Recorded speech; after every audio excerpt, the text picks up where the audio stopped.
up guys, bertemu kembali dengan Obi Morales channel. Oke guys, Ombi doakan ke orang semoga sentiasa happy, selalu happy bersama family. So kali ini guys, Ombi bawakan ke orang tengok lagi pasal Kota Medan. Oke, Kota Medan 2023 di tahun 2023. Oke, admin kita KQ Gua Talk. Oke, jangan lupa guys, kita support dulu admin kita. Tekan tombol lonceng dia, lepas tu like dan share juga. So semoga kita ada info pasal Medan seperti apa. Om Bin tengok video ni guys, sebab Om Bin nak tengok seperti apa keadaan Medan. Om Bin kan belum pernah ke Medan, jadi insyaAllah kalau ada masa, Om Bin punya next trip, Om Bin akan datang ke Medan. Jadi kita tengok dulu guys seperti apa Kota Medan di tahun 2023. Okay. So tanpa kita berbasa-basi lagi guys, kita langsung saja tengok video dia. Oke, 1, 2, 3, play. Jadi kita kuatkan dulu. Wah, Medan itu guys kota nombor 3 terbesar di Indonesia. Medan adalah ibu kota Provinsi Sumatera Utara Indonesia. Kota ini merupakan kota terbesar keempat di Indonesia setelah DKI Jakarta, Surabaya, dan Bandung, serta kota terbesar. Oh, sudah bukan ketiga guys. Oke. Katanya dia keempat. Dia kata nombor 1 Jakarta, Surabaya, Bandung, and then Medan. Sebelum ni kan Umi pernah reaction katanya Medan ketiga. So adakah mungkin Bandung lagi besarkan lagi dia punya kota? Wow.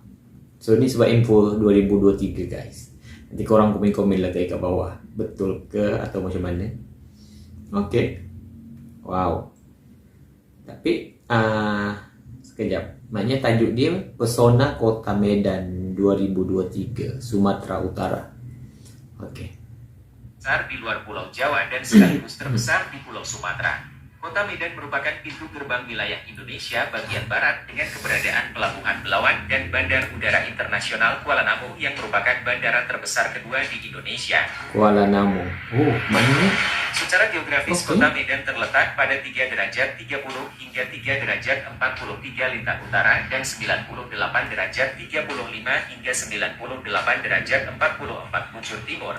Untuk itu, topografi Kota Medan cenderung miring ke utara dan berada pada ketinggian 2,5 sampai 37,5 meter di atas permukaan laut. Kota Medan memiliki luas 265,10 km persegi atau 3,6% dari keseluruhan wilayah Sumatera Utara. Dengan demikian, dibandingkan dengan kota atau kabupaten lainnya, Medan memiliki luas wilayah yang relatif kecil dengan jumlah penduduk yang relatif besar.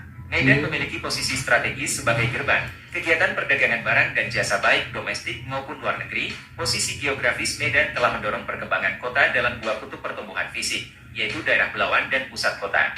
Secara administratif, di sebelah utara Kota Medan berbatasan langsung dengan Selat Malaka, dan di sebelah timur, selatan dan barat Kota Medan berbatasan langsung dengan Kabupaten Deli Serdang. Wow, Medan guys. Sejarah Medan berawal dari sebuah kampung yang didirikan oleh Guru Patimpus di pertemuan Sungai Deli dan Sungai Babura. Hari jadi Kota Medan ditetapkan pada 1 Juli 1590. Selanjutnya pada tahun 1632, Medan dijadikan pusat pemerintahan Kesultanan Deli. Sebuah kerajaan. Oh, sekejap guys, iklan. Atlas Destination. Atlas Airlines.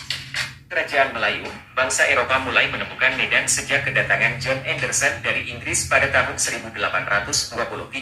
Peradaban di Medan terus berkembang hingga pemerintah Hindia Belanda memberikan status kota pada 1 April 1909 dan menjadikannya pusat pemerintahan Karesidenan Sumatera Timur. Memasuki abad ke-20, Medan menjadi kota yang penting di luar Jawa, terutama setelah pemerintah kolonial membuka perusahaan perkebunan secara besar-besaran. Menurut Bappenas, Medan adalah salah satu dari 4 pusat pertumbuhan utama di Indonesia, bersama dengan Jakarta, Surabaya, dan Makassar. Medan adalah kota multietnis yang penduduknya terdiri dari orang-orang dengan latar belakang budaya dan agama yang berbeda-beda. Selain Melayu dan Karo sebagai penghuni awal, Medan didominasi oleh etnis Jawa, Batak, Tionghoa, Minangkabau, Mandailing dan India. Mayoritas penduduk Medan bekerja di sektor perdagangan, sehingga banyak ditemukan ruko di berbagai sudut kota. Di samping kantor-kantor pemerintah provinsi, di Medan juga terdapat kantor-kantor konsulat dari berbagai negara seperti Amerika Serikat, Jepang, Malaysia, dan Jerman. Medan berasal dari kata bahasa Tamil Maidan atau Maidanam, yang berarti tanah lapang atau tempat yang luas, yang kemudian teradopsi ke bahasa Melayu. Dalam Kamus Indonesia Karo 2002 yang ditulis Darwin Prince, kata Medan berarti menjadi sehat. Hari jadi kota Medan diperingati tiap tahun sejak tahun 1970 yang pada bulannya ditetapkan pada tanggal 1 April 1909. Tanggal ini kemudian mendapat bantahan yang cukup keras dari kalangan pers dan beberapa ahli sejarah. Karena itu, wali kota membentuk panitia sejarah Hari Jadi Kota Medan untuk melakukan penelitian dan penyelidikan. Surat keputusan Wali Kota Madya Kepala Daerah Kota Madya Medan nomor 342 tanggal 25 Mei 1971 yang waktu itu dijabat Dr. Andes Syawarkani membentuk panitia peneliti Hari Jadi Kota Medan. Untuk mengintensifkan kegiatan kepanitiaan ini dikeluarkan lagi surat keputusan Wali Kota Madya Kepala Daerah Kota Madya Medan nomor 618 tanggal 28 Oktober 1971 tentang pembentukan panitia penyusun sejarah dengan ketuanya Profesor Mahadi SH, Sekretaris Syahrudin Siwan MA dan anggotanya Haji Muhammad Said, Dadan Miurasa, Letkol, Nasebayang, Nasir Tim Sutanaga, M. Soli Lubis SH, DRS Payung Bangun MA dan R. Muslim Akbar. Berdasarkan perumusan yang dilakukan oleh Pansus Hari Jadi Kota Medan yang diketuai oleh MA Harahap bulan Maret 1975 bahwa tanggal 1 Juli 1590, secara resmi, Dewan Perwakilan Rakyat Daerah Medan menetapkan tanggal 1 Juli 1590 sebagai Hari Jadi Kota Medan. Dalam riwayat Hamparan Perak yang dokumen aslinya ditulis dalam huruf Karo pada rangkaian bilah bambu, tercatat Guru Patimpus sendiri Melawi, tokoh masyarakat Karo sebagai orang yang pertama kali membuka desa yang diberi nama Medan. Namun, naskah asli riwayat Hamparan Perak yang tersimpan di rumah Datuk Hamparan Perak terakhir telah hangus terbakar ketika terjadi kerusuhan sosial, tepatnya tanggal 4 Maret 1946.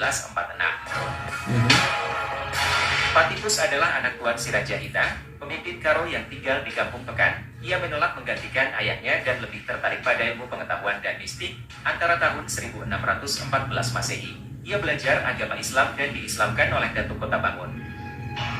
Di kota Medan juga menjadi pusat Kesultanan Melayu Delhi, yang sebelumnya adalah Kerajaan Aru. Kesultanan Delhi adalah sebuah kesultanan Melayu yang didirikan pada tahun 1632 oleh Tuanku Panglima Gocah Pahlawan di wilayah bernama Tanah Delhi. John Anderson, orang Eropa asal Inggris yang mengunjungi Delhi pada tahun 1833 menemukan sebuah kampung yang bernama Medan. Kampung ini berpenduduk 200 orang dan seorang pemimpin bernama Raja Pulau Berayan. Sudah sejak beberapa tahun bermukim di sana untuk menarik pajak dari sampan-sampan pengangkut lada yang menuruni sungai. Pada tahun 1886, Medan secara resmi memperoleh status sebagai kota dan tahun berikutnya menjadi ibu kota Karesidenan Sumatera Timur, sekaligus ibu kota Kesultanan Delhi. Tahun 1909, Medan menjadi kota yang penting di luar Jawa, terutama setelah pemerintah kolonial membuka perusahaan perkebunan secara besar-besaran. Dewan Kota yang pertama terdiri dari 12 anggota orang Eropa. Di akhir abad ke-19 dan awal abad ke-20 terdapat dua gelombang migrasi besar ke Medan. Gelombang pertama berupa kedatangan orang Tionghoa dan Jawa sebagai kuli kontrak perkebunan. Tetapi setelah tahun 1880, perusahaan perkebunan berhenti mendatangkan orang Tionghoa karena sebagian besar dari mereka lari meninggalkan kebun dan sering melakukan kerusuhan. Perusahaan kemudian sepenuhnya mendatangkan orang Jawa sebagai kuli perkebunan. Orang-orang Tionghoa bekas buruh perkebunan kemudian didorong untuk mengembangkan sektor perdagangan. Gelombang kedua ialah kedatangan orang Minangkabau, Mandailing dan Aceh. Mereka datang ke Medan bukan untuk bekerja sebagai buruh perkebunan. Oke. Wow, lengkap pula Jai. Tahun 1950, Admin kita. Medan telah beberapa kali melakukan perluasan areal dari 1853 menjadi 26.510 hektar pada tahun 1974. Dengan demikian dalam tempo 25 tahun setelah penyerahan kedaulatan, kota Medan telah bertambah luas hampir 18 kali lipat. Perluasan kota Medan telah mendorong perubahan pola pemukiman kelompok-kelompok etnis. Etnis Melayu yang merupakan penduduk asli kota, banyak yang tinggal di pinggiran kota seperti Belawan, Denai, dan Marelan. Etnis Etnis Tionghoa dan Minangkabau yang sebagian besar hidup di bidang perdagangan, 75% dari mereka tinggal di sekitar pusat-pusat perbelanjaan. Pemukiman orang Tionghoa dan Minangkabau sejalan dengan arah perluasan fasilitas pusat perbelanjaan. Oke. Sebagai kota terbesar di Pulau Sumatera dan di Selat Malaka, penduduk Medan banyak yang berprofesi di bidang perdagangan. Biasanya pengusaha Medan banyak yang menjadi pedagang komoditas perkebunan. Kota Medan memiliki beragam etnis atau suku bangsa dengan mayoritas penduduk beretnis Batak, Jawa, Tionghoa, dan Minangkabau. Adapun etnis aslinya adalah Melayu dan suku Karo bagian Jahe atau pesisir. Keanekaragaman etnis di Medan terlihat dari jumlah masjid, gereja, dan vihara Tionghoa yang banyak tersebar di seluruh kota. Daerah di sekitar Jalan Zainul Arifin dikenal sebagai Kampung Keling, yang merupakan daerah pemukiman orang keturunan India. Secara presentasi, Kota Medan didominasi oleh suku bangsa Batak sebanyak 33,70%, kemudian suku Jawa sebanyak 33,03%, paling ramai ya. diikuti Tionghoa 10,65%, kemudian Minangkabau sebanyak 8,60%, Melayu 6,59%, Aceh 2,78%, Nia sebanyak 0,69%, dan suku lainnya 3,96%. Selain multi etnis, Kota Medan juga dikenal dengan kota yang beragam agama. Meskipun demikian, warga Kota Medan tetap menjaga perdamaian dan kerukunan meskipun berbeda keyakinan. Berdasarkan data sensus Kota Medan tahun 2018 menunjukkan bahwa mayoritas penduduk menganut agama Islam 64,35%, kemudian Kristen Protestan 20,99%, Buddha 8,27%, Katolik 5,11%, Hindu 1,04%, dan Konghucu 0,06%. Agama Islam terutama dipeluk oleh orang Melayu, pesisir, Minangkabau, Jawa, Aceh, Arab, Mandailing, Angkola, sebagian lagi orang Karo, Simalungun, Pakpak, dan Tionghoa. Beberapa masjid yang ada di kota Medan adalah Masjid Al-Osmani di Medan Labuhan, Masjid Raya Al-Masyun Medan, Masjid Agung Sumatera Utara Medan, Masjid Lamagan Bengkok Medan, dan lainnya. Wah, lengkap guys. Agama Kristen, Protestan, dan Katolik terutama dipeluk oleh suku Batak Toba, Karo, Simalungun, Pakpak, Nias, dan sebagian suku Angkola dan Tionghoa. Sedangkan Hindu, terutama dipeluk oleh orang Tamil atau suku India dan Bali. Berdasarkan klasifikasi iklim, Medan memiliki iklim hutan hujan tropis dengan musim kemarau yang tidak jelas. Medan memiliki bulan-bulan yang lebih basah dan kering, dengan bulan terkering di bulan Februari, rata-rata mengalami presipitasi. Sekitar sepertiga dari bulan terbasah di bulan Oktober. Wow, tak sabar kalau Om Bingga jalan-jalan di Medan. Om kena pergi. Suhu di kota ini rata-rata sekitar 27 derajat Celcius sepanjang tahun. Presipitasi tahunan di Medan yaitu sekitar 2.200 mm. Di bidang transportasi, kota Medan mempunyai jaringan transportasi kereta api yang menghubungkan Medan dengan Binjai, Stabat Tanjung Pura di sebelah barat, Belawan di utara, dan di timur Tebing Tinggi Siantar, Tebing Tinggi Kisaran, dan Tanjung Balai Prapat. Jaringan transportasi jalan tol Belmera menghubungkan Medan dengan Belawan dan Tanjung Morawa. Jalan tol Medan Kuala Namu Tebing Tinggi dan Medan Binjai juga sudah selesai pembangunannya dan sudah beroperasi. Pada akhir tahun 2015, sistem bus rapid transit Trans Mebidan telah beroperasi di kota Medan, kota Binjai, dan Kabupaten Deli Serdang. Pada November dalam tahun yang sama, transportasi dalam jaringan berbasis aplikasi mulai masuk dan beroperasi, yang diawali dengan ojek sepeda motor dan diikuti kendaraan roda 4. Hal ini sempat mendapat berbagai protes dan pertentangan dari sejumlah pihak, termasuk pelaku moda transportasi angkutan kota atau angkot yang telah ada sebelumnya. Namun seiring berjalannya waktu serta kebutuhan masyarakat yang semakin meningkat, maka transportasi ini menjadi salah satu pilihan alternatif yang paling diminati.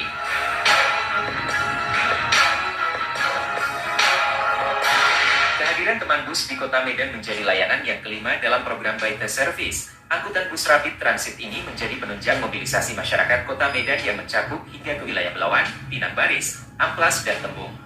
Kota Medan juga memiliki pelabuhan Belawan yang terletak di bagian utara kota. Pelabuhan ini merupakan pelabuhan Indonesia tersibuk di luar Pulau Jawa. Di pelabuhan ini terdapat juga kapal feri yang menghubungkan Belawan dengan Penang di Malaysia. Dan terdapat juga Bandara Internasional Kuala Namu yang berada di Beringin, Kabupaten Deli Serdang, yang menghubungkan Medan dan sekitarnya dengan kota seperti Bandung, Palembang, Jakarta, Surabaya, serta Kuala Lumpur, Gyeonggi di Malaysia, dan Singapura. Gelanggang olahraga yang terdapat di Medan antara lain Stadion Teladan, Stadion Kebun Bunga, dan Gor Ansapura. Sedangkan lapangan untuk berolahraga adalah lapangan Merdeka, lapangan Persib Chandra Kirana, dan lapangan Benteng. Beberapa Sekejap guys, Umi nak tengok. Wah, so seperti ini guys, kota Medan. Oke. Jadi kalau Umi jalan-jalan itu, bolehlah kita ambil gambar kalau daripada arah macam ini. Umi suka guys sebenarnya. Umi itu kalau pergi ke mana-mana tempat, Umi suka ambil view seperti ini guys. Oke. Jadi, itu gedung-gedung tinggi dia. Dan contohnya kita berdiri kat sini. Nah, seperti itu. Kan cantik. So, maknanya kalau orang tengok, oh ni kat Medan. Nah, seperti itu guys. Oke, maknanya kalau Umi nak pergi Medan tu, Umi kena tengoklah. Macam dekat Jakarta kan banyak tempat spot-spot dia yang cantik untuk kita ambil gambar untuk kota dia. Jadi kalau kat Medan mungkin seperti ini. Nanti Umi kena carilah kat mana tempat dia yang paling cantik untuk ambil gambar. Wah. Kota Medan kau. klub olahraga yang terdapat di Medan antara lain klub sepak bola PSMS Medan, Medan Jaya, Medan Chief, Bintang PSMS Medan dan Medan United, serta klub basket yaitu Angsapura Sania. Wah. Sudah habis guys video kita.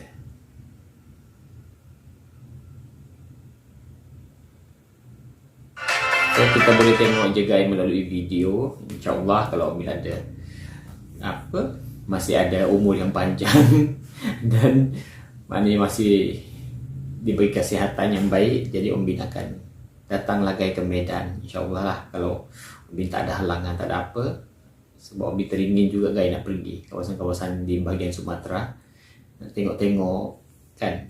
Okay, so itu saja guys video dia. Thank you so much pada admin kita juga, dah panjang lebar dia admin kita beritahu kan, jelaskan dalam video dia. Okay, thank you so much sangat-sangat, sebab ada video itu kita boleh tengok kota Medan di tahun 2023. Okay guys, dah, thank you so much.